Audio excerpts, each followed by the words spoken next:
Hi friends, welcome to Garuda Telugu stories. కొత్త వాళ్ళు first time మా ఛానల్ని చూస్తున్నట్లయితే సబ్స్క్రైబ్ చేసుకోండి. వీడియో నచ్చినట్లయితే లైక్ చేసి మీ సపోర్ట్ని తెలియజేయండి. మరిన్ని వీడియోస్ చేయడానికి బూస్టప్ లాగా ఉంటుంది. ఇక కథలోకి వెళ్దాం రండి. కనకరాజ్యం చాలా పెద్ద రాజ్యం. దాని సరిహద్దులు దూరం దూరం వరకు ఉంటాయి. ఆ రాజ్యం సరిహద్దులు ఎంతో విశాలంగా సుఖ సంతోషాలతో ఉండడానికి కారణం అభికరణ్, ఒక మహాయోధుడు. రాజా హిరణ్యుడికి ఆ విషయం అస్సలు నచ్చేది కాదు.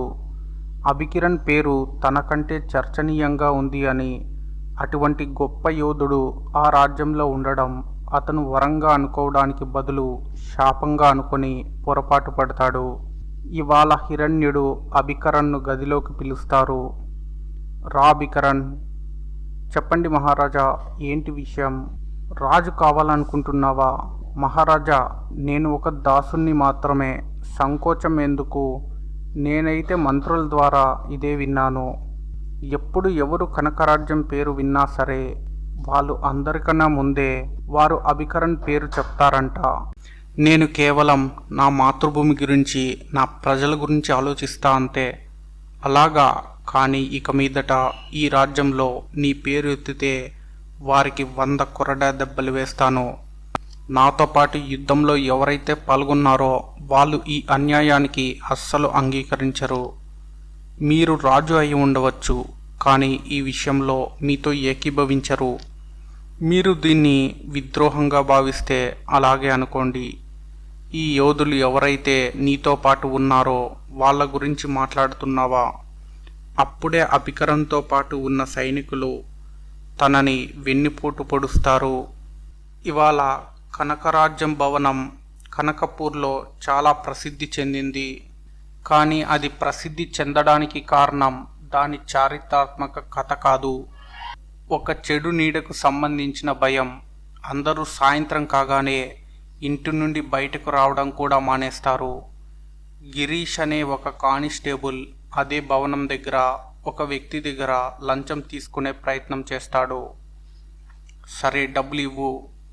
లేదు సార్, నా దగ్గర డబ్బులు లేవు. డబ్బులు ఇవ్వకపోతే నిన్ను లాకప్లో వేసేస్తాను. కానీ నేను ఏ తప్పు చేయలేదు కదా సార్. మీకు లంచం ఇవ్వను అంటున్నా అంతే కదా. మీకు గవర్నమెంట్ నుండి జీతం వస్తుంది కదా, మరి మీరు నాలాంటి పేదవాణ్ణి ఎందుకు ఇబ్బంది పెడుతున్నారు? నాతోనే వాదిస్తావా? లేదు సార్, లంచం ఇచ్చేస్తాను. డబ్బులు తీ. ఏమైంది?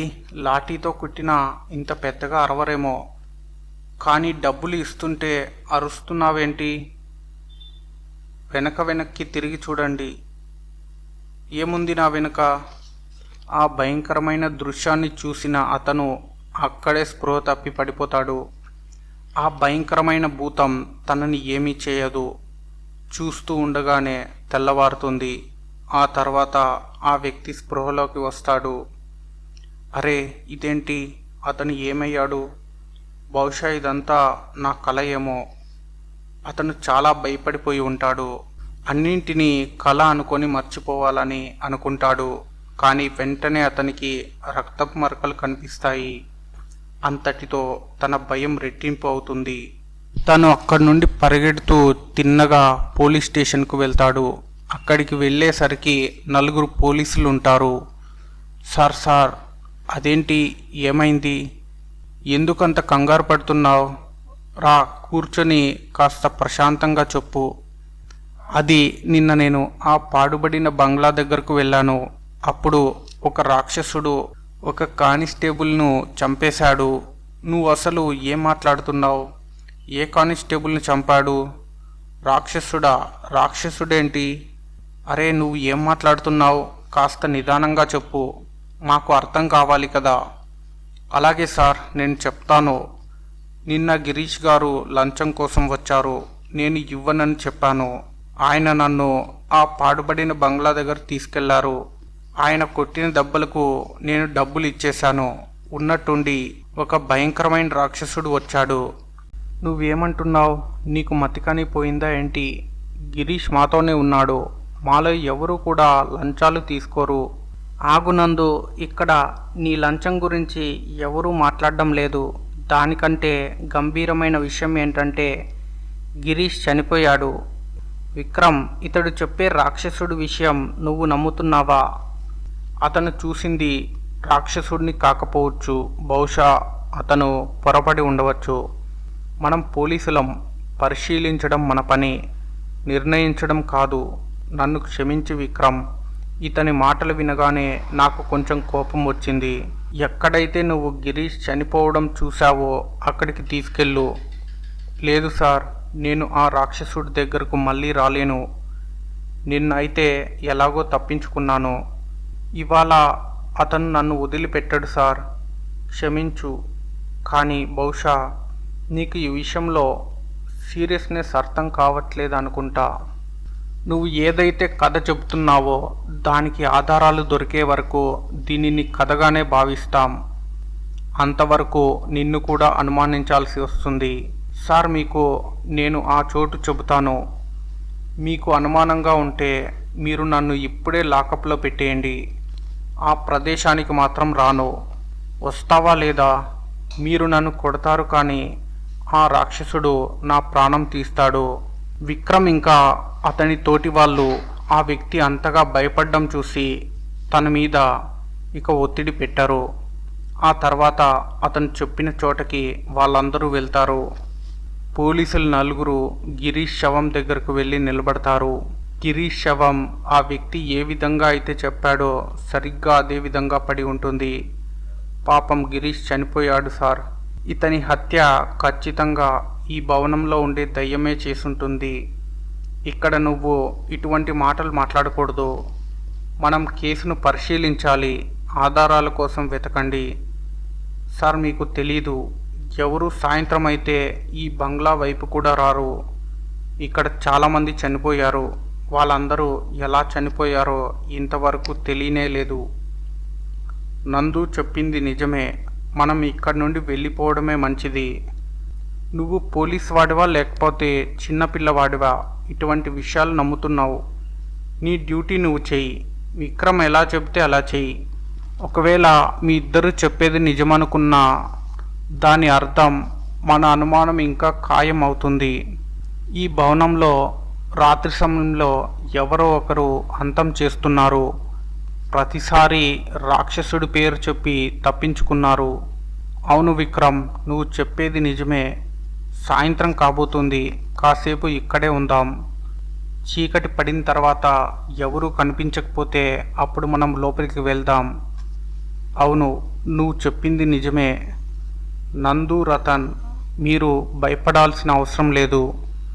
అతని ఎవరో ఒక మనిషి జనాల భయాన్ని అవకాశంగా తీసుకున్నాడంతే.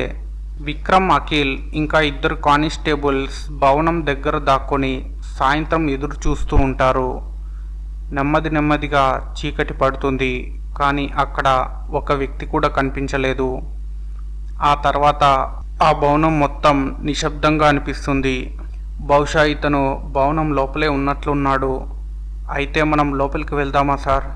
లేదు సార్, మమ్మల్ని వదిలేయండి. ఇక్కడ చాలా ప్రమాదం పొంచి ఉంది. విక్రమ్ సార్, మీరు ఇక్కడికి వచ్చి కొంతకాలమే అయింది.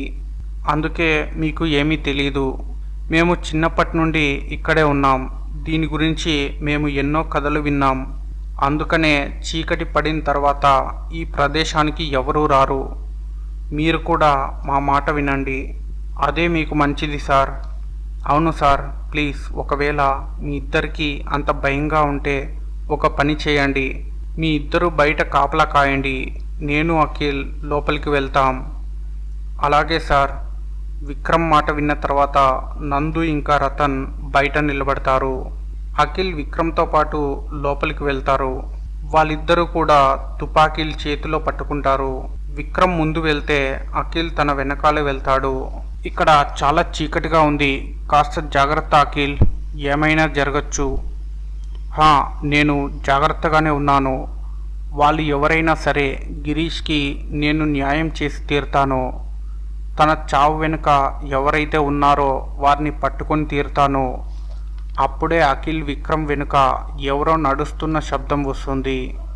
ఎవరో బయటికి వచ్చి మాకు లొంగిపోండి, ఇదే నీకు చివరి అవకాశం, లేకపోతే మేము నిన్ను కాల్ చేస్తాం. అమ్మా, ఇవి నందు రతన్ అరుపుల్లా ఉన్నాయి. త్వరగా అఖిల్ నాతో పాటు రా. అఖిల్, విక్రమ్ రతన్ నందు అరుపులు విని పరిగెత్తుకుంటూ వెళ్తారు. వాళ్ళు వెళ్ళేసరికి నందు చనిపోయి ఉంటాడు. రతన్ ఎక్కడా కనిపించలేదు. అసలు ఏం జరుగుతుంది ఇక్కడ? అంత సులభమా తలలు నరకడం? పైగా రతన్ కూడా. ఇప్పుడు మనం ఏం చేద్దాం విక్రమ్? నేను అసలు నా కళ్ళను నమ్మలేకపోతున్నా. ఇంత భయంకరమైన చావును ఎవరైనా ఎలా ఇవ్వగలరు? అది కూడా ఇంత తక్కువ సమయంలో. మనం వెంటనే వెళ్ళిపోవాలి విక్రమ్, వెంటనే వెళ్ళిపోవాలి. అందరికీ భయం వేస్తుంది అఖిల్, కానీ కాస్త కంట్రోల్ చేసుకో.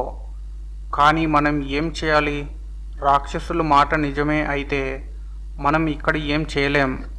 ఇది రతన్ అరుపులా ఉంది, లోపల నుండి వస్తుంది. పద త్వరగా. భవనం లోపలికి వెళ్తారు. వాళ్ళు ఎదురుగా ఉన్న దృశ్యాన్ని చూసి ఆశ్చర్యానికి గురవుతారు. ఒక పొడవైన రాక్షసుడు చేతిలో గొడ్డలి పట్టుకొని రతన్ మీద కాలు పెట్టి నిలబడ్డాడు. రతన్ స్పృహ లేని పరిస్థితిలో అక్కడ పడుకొని ఉంటాడు. ఎవరు నువ్వు? అతన్ని ఎందుకు చంపుతున్నావు? అతన్ని వదిలేయి ప్లీజ్. ఇతన్ని వదిలేస్తే నువ్వు ఇతని బదులుగా నాకు ఎవరి ప్రాణాలు ఇస్తావు? ఏంటి? నాకు అర్థం కాలేదు. నేను ఏమన్నానంటే ఇతని బదులు నువ్వు ఎవరిని ఇస్తావు? నీకు ఎవరినైనా చంపాలనిపిస్తే నన్ను చంపు. దయచేసి అతన్ని వదిలేయి. నిన్ను చంపి నేను ఏం చేయాలి? నీ పక్కన ఎవరైతే ఉన్నారో నాకు వారి ప్రాణం కావాలి. నువ్వు అసలు ఏమంటున్నావు? వద్దు, నన్ను చంపొద్దు. నా ప్రాణాలు నువ్వు తీయొద్దు. లేదు అఖిల్, నువ్వు భయపడకు. నేను నీకు ఎప్పటికీ ప్రమాదం రానివ్వను. నీకిప్పుడు 2 దారులున్నాయి. నీతో పాటు వచ్చిన వాళ్ళందరూ కూడా భ్రష్టు పట్టిన మనుషులు. కపటం, మోసం, లంచం వీటన్నింటికి బానిసలయ్యారు. ఎంతోమంది జీవితాలను మోసం చేశారు. నువ్వు నిర్ణయం తీసుకో.